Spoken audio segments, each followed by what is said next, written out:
اور جب سور میں پھونکا جائے گا. بعض اساتذہ اردو ترجمہ السور سواد کے ساتھ ہے، کہتے ہیں بنسری، یعنی جیسے بگل باز کرتے ہیں اس کی شیپ کی کوئی چیز ہے. یہ ہم نے پہلے کئی مرتبہ سبقوں میں یہ پڑھا کہ حضرت اسرافیل علیہ السلام اس کام پر اللہ پاک کی طرف سے مامور ہیں، اور ان کے بارے میں آتا ہے حدیث پاک میں کہ بالکل تیار ہیں، ریڈی ہیں. ایک پاؤں آگے ہے، ایک پیچھے ہے. وہ جو بگل ہے اس کو تھاما ہوا ہے اور اس سے جڑے ہوئے ہیں، اور نگاہیں اللہ پاک کے حکم کی طرف کہ جو ہی حکم آئے اور میں اس میں پھونک دوں.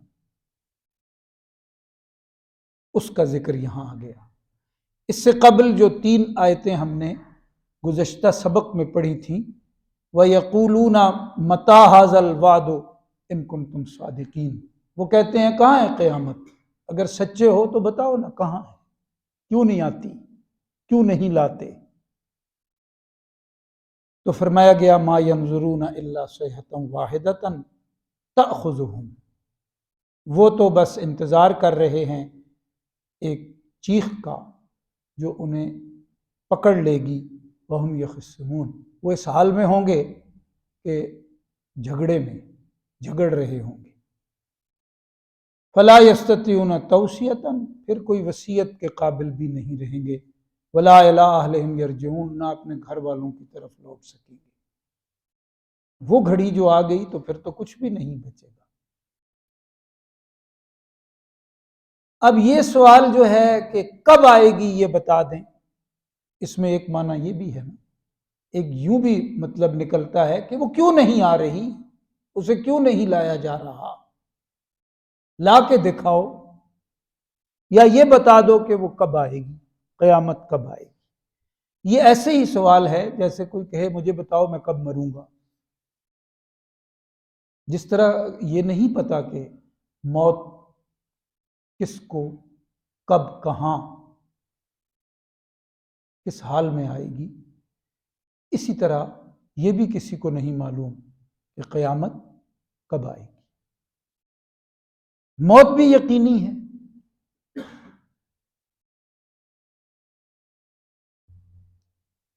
اور قیامت بھی اسی طرح یقینی. جس طرح موت یقینی ہے اس طرح قیامت بھی یقینی ہے. موت کے بارے میں کوئی نہیں بتا سکتا کہ کس کو کب موت آئے گی، اس لیے کہ اللہ پاک نے کسی کو نہیں بتایا. ہے یقینی. قیامت کے بارے میں بھی کوئی نہیں بتا سکتا کہ کب آئے گی، اس لیے کہ اللہ پاک نے نہیں بتایا، اپنے پاک پیغمبروں کو نہیں بتایا. لیکن موت کی طرح قیامت بھی یقینی ہے. موت بھی قیامت کا ایک نقشہ ہے، اسے چھوٹی قیامت کہا گیا ہے حدیث پاک میں. لیکن یہ اس کے لیے ہے جس پہ آئی ہے موت، باقی جہان تو زندہ ہے. تو وہ جو قیامت کبریٰ ہے وہ پورے جہان کے اوپر آ جائے. ہے دونوں یقینی ہیں، اور دونوں کا علم اللہ پاک کے پاس ہے، اللہ پاک کے سوا کسی کو معلوم نہیں. تو اب بتایا جا رہا ہے وَنُفِخَ فِي الصُّورِ فَإِذَا هُم مِّنَ الْأَجْدَاثِ إِلَىٰ رَبِّهِمْ يَنْسِلُونَ. بس جو ہی اس میں پھونکا جائے گا تو اسی وقت، فَإِذَا یکا یک، اسی وقت، ہم من الاجداث، اجداث جدس کی جمع، پرانی ٹوٹی پھوٹی بے نشان قبر، جن کا کوئی نام نشان بھی باقی نہ ہو، تو ان سے الی ربہم ینسلون، اس طرح اپنے رب کی طرف چلتے ہوئے آئیں گے جیسے سیلاب میں پانی بہتا ہے، ینسلون، اس طرح چلتے آئیں گے اپنی قبروں سے، جن کا ظاہری طور پہ کوئی نشان بھی نہیں، کوئی پتہ نہیں کس کی کہاں قبر ہے کوئی۔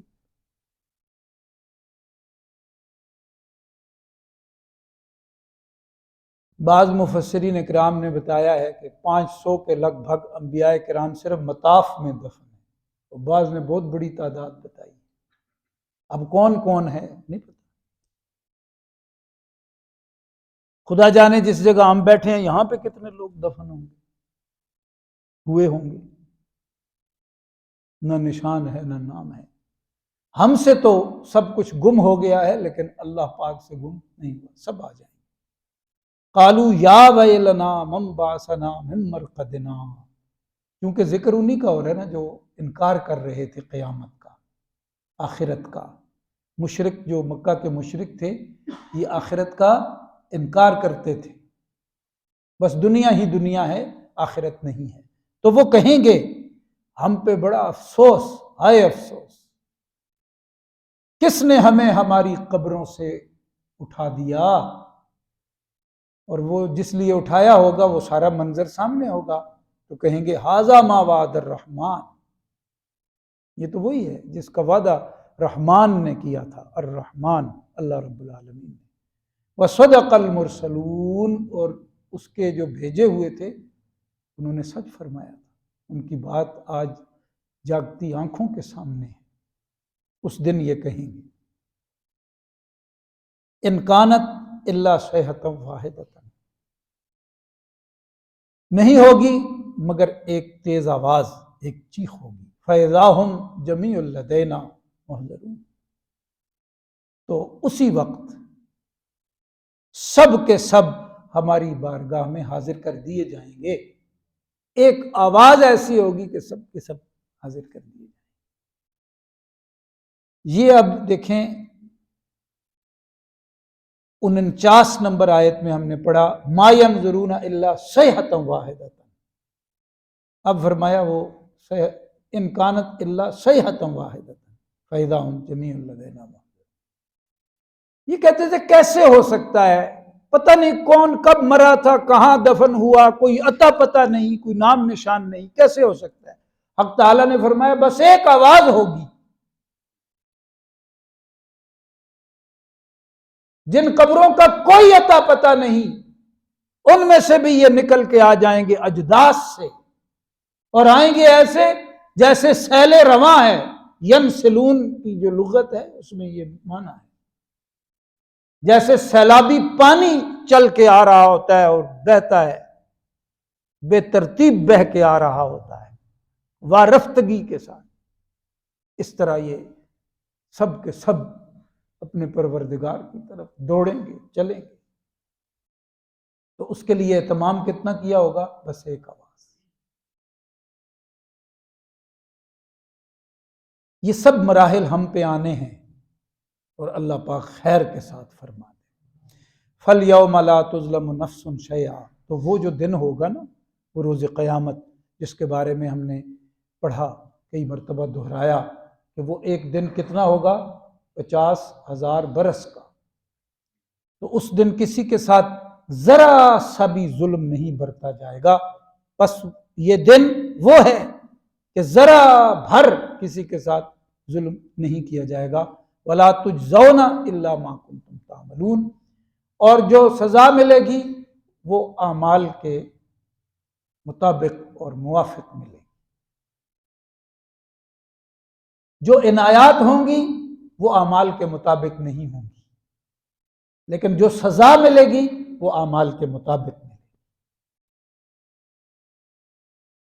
جزا کا لفظ دونوں کے لیے استعمال ہوتا ہے، اچھا بدلہ اسے بھی جزا کہتے ہیں، برا بدلہ اللہ محفوظ فرمائے اسے بھی جزا کہتے ہیں، یعنی جزائے خیر اللہ دے، تو جزائے شر بھی تو ہوتی ہے نا، دعاؤں میں کہا جاتا ہے اللہ پاک آپ کو جزائے خیر دے، اس کا مطلب ہے بدلہ اچھا دے۔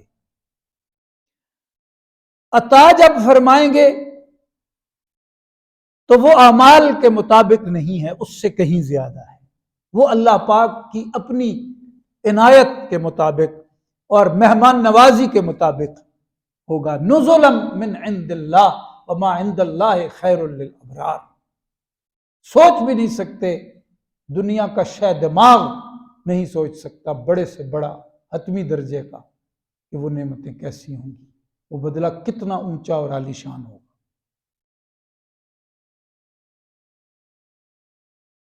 اس لیے فرمایا ان اصحاب الجنت اليوم فی شغل فاکہون، جنت والے لوگ بلا شک اس دن، یعنی وہ جو قیامت کا دن ہو، ان کے حق میں اچھا فیصلہ ہو جائے، فی شغل فاکہون، اپنی گپ شپ میں موج مستی میں ہوں گے، اپنے مشغلے میں مزے لے رہے ہوں گے شغل میں، کیونکہ کوئی پابندی تو ہوگی نہیں، کوئی رکاوٹ تو ہوگی ہی نہیں۔ اب نزلا من عند اللہ، اللہ پاک مہمان نواز ہیں۔ دیکھو غریب آدمی بھی اپنے مہمان کا خیال کرتا ہے، من پسند مہمان آ جائے تو خود روکھے ٹکڑے کھا کے گزارا کر رہا ہو، لیکن مہمان کے لیے پھر بھی مرغ بنا لیتا ہے، اچھا کھانا مانگ تانگ کے بھی، اس کو ادھار لے کے بھی کرنا پڑے مہمان کو، اور اللہ پاک کے خزانے، پھر اللہ پاک کی مہمان نوازی۔ اور پھر حدیث پاک میں آتا ہے اللہ پاک پوچھیں گے میری مہمان نوازی کیسی لگی؟ اہل جنت کہیں گے مولا ہم سوچ بھی نہیں سکتے تھے کہ یہ کچھ ہمیں ملے گا، ہم نے تو کوئی ایسی محنت نہیں کی تھی، ہم پہ تو کوئی ایسی پابندیاں نہیں تھی، جن کے بدلے میں اتنا کچھ، اور ہمیشہ کے لیے، اور ہر لمحے اس کا مزہ بڑھ رہا ہے۔ بہت اچھا کیا ہم نے کہ دنیا سے دل نہیں لگایا تھا، بہت اچھا کیا کہ اپنے عقائد کو ٹھیک رکھا، بہت اچھا ہم نے کیا مولا تو نے عطا کیا، عنایت کی کہ ہم نے اپنے اعمال کو سدھار لیا، آج کے دن کو ہم نے یاد رکھا تھا، آخرت کی فکر بیدار رکھی تھی، اتنے بڑے نتائج۔ فی شغل فاکہون، بس ادھر یہ کہا جائے گا اب جو کرتے ہو کرو، موج مستی کرو، عیاشی کرو۔ ہم و ازواجہم، وہ اور ان کی بیویاں، ازواجہم جب مردوں والے صیغے میں کہا جائے نا ان کی، تو ازواج کا مطلب کیا ہوگا؟ بیویاں۔ بیوی کے بغیر کہیں بھی کام نہیں چلتا، یہ ضروری ہے، دنیا کا سفر بھی نہیں گزرتا تو آخرت کی ہمیشہ کی زندگی کیسے گزر سکتی؟ تو اللہ پاک نے ان کا ذکر کر دیا، فی ظلال، یہ اب سائے کیسے ہوں گے اسے دنیا میں کوئی بتانے والا نہیں ہے، اس کی صحیح ترجمانی ممکن ہی نہیں، لیکن وہ کوئی خاص سائے ہیں، ان کا ذکر ہے، علی الارائک، اور وہ